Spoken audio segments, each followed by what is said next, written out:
Hey y'all, I'm back. I'm going to show you how to do these baked beans. I made these, I don't know, a week or so ago for the Lions Club. And they must have liked them because there was not one bean left. Just saying. I'm going to start with 3 cans of pork and beans. These go a long way, by the way.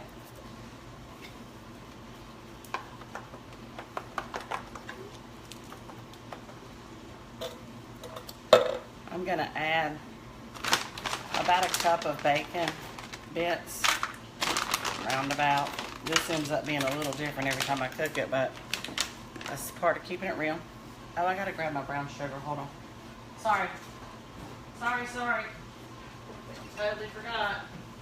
I got to have molasses or brown sugar. Lord, this kitchen is a mess.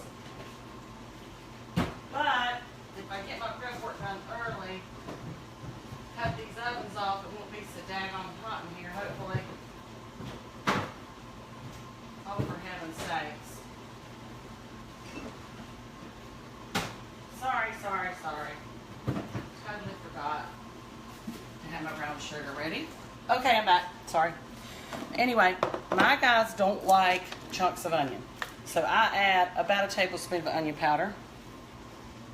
I don't know that y'all can see that. I don't know that that's important because this is really like dump. I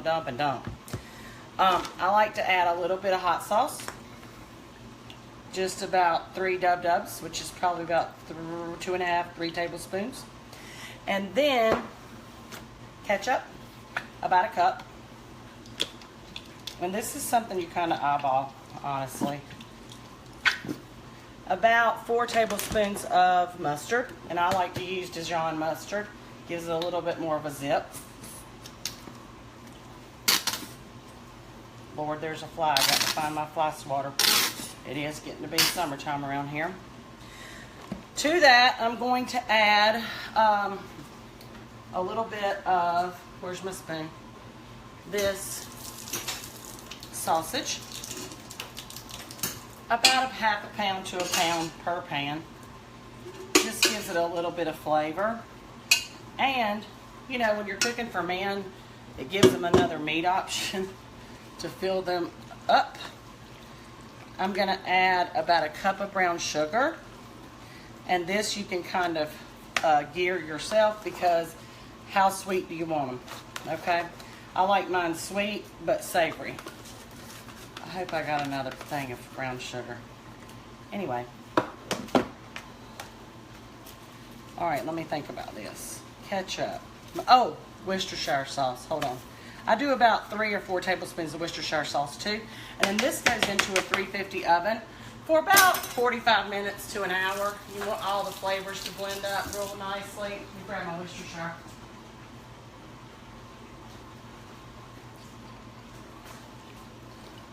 Worcestershire just gives it another little kick. Some blends of flavor here. And there you have it. That's how I do my baked beans. I'm going to do mine in the oven, and then I'm going to put them in a cast iron skillet or a cast iron pot and put them on the grill for later. So again, prep work with the ovens first thing in the morning so it won't be so dang hot. Baked beans, Southern style. Cooking, cutting up, keeping it real.